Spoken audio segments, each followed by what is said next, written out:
Euclides Padilla es de esos jóvenes extranjeros que vino de fuera a estudiar al otrora Seminario Bíblico Latinoamericano y luego se quedó en el país. Su acercamiento al Evangelio fue en su natal Perú, en Orellana, población cercana a la Amazonía.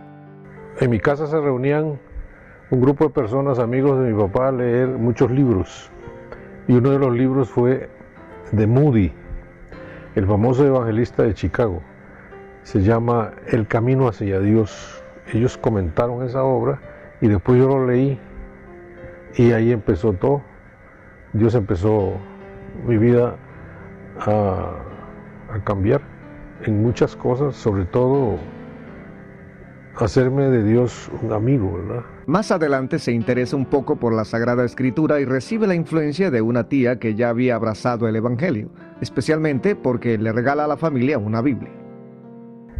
Mi papá tenía cierta influencia de unos misioneros evangélicos, tenía una Biblia, y yo leía esa Biblia cuando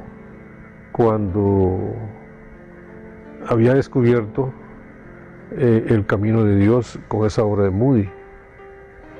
Y una tía mía era cristiana, evangélica.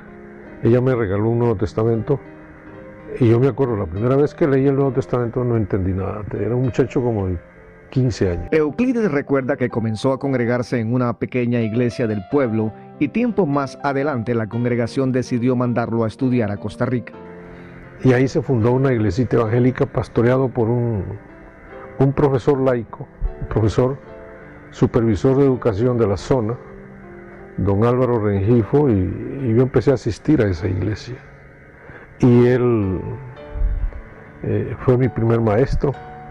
Y un día, un grupo de jóvenes, que éramos como unos 20, decidieron ayunar y orar como al estilo de Hechos 13, con la iglesia de Antioquía, para ver cuál de esos muchachos era llamado por Dios. Y salí elegido yo. Y me mandaron a Costa Rica a estudiar. Llegó al seminario en el año 1966 y estudió durante 4 años, obteniendo un bachillerato en teología. La Asociación de Iglesias Bíblicas, AIBC, de aquí de Costa Rica, lo manda de pastor un tiempo a Tilarán, zona al lado norte de nuestro país, y luego regresa a la capital a estudiar filosofía a la Universidad de Costa Rica. Estando allí fue llamado por las autoridades del templo bíblico como asistente de los pastores, ya que habían varios. Posteriormente, más bien lo dejan a él como pastor general, cuando eso tenía 25 años de edad. Del templo no tenían pastor. Había estado don Dardo Bruchés.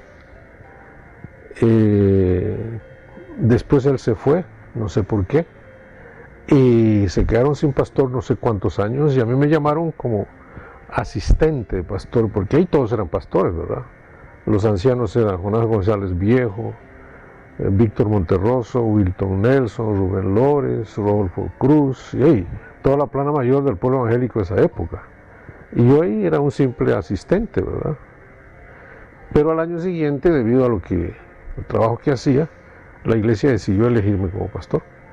Estando en el templo, le correspondió vivir el impacto que causó la visita de los argentinos Juan Carlos Ortiz y Osvaldo Motesi, que fueron traídos por Evangelismo a Fondo, una organización internacional fundada por los misioneros Strachan aquí en Costa Rica. Recuerda que parte de los principios aprendidos, él lo llevó al templo, causando un cambio radical en varias áreas. Y el impacto fue muy grande para mí, yo estaba muy muchacho.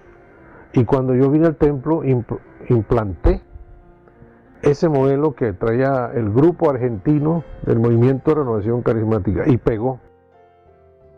Ahí en ese congreso se habló mucho de la confraternidad de pastores, ¿verdad? Y de ese impacto, de ese movimiento, surgieron por lo menos 6 grandes ministerios. El ministerio de confraternidad de pastores, el ministerio de como Juventud Nueva de José Penn. José Penn fue impactado por ese movimiento ecuménico de jóvenes. Hombres de negocios, Marcos Pérez estaba en la onda. También surgió el ministerio, el énfasis en el ministerio del Espíritu Santo, porque muchas iglesias no pentecostales habían dejado de lado ese énfasis solo enfatizaban el fruto del Espíritu, no los dones ni las leyes del Espíritu. Y entonces, yo al hacer un estudio en el templo me di cuenta que había ese vacío en esa iglesia. Entonces por ahí yo hice el énfasis. Después vinieron otros grupos, otros líderes como Charles Simpson, que tenía la misma línea, y la cosa fue muy bella, ¿verdad? Y eso no murió porque hasta el día de hoy sigue. Y una gran renovación en la alabanza.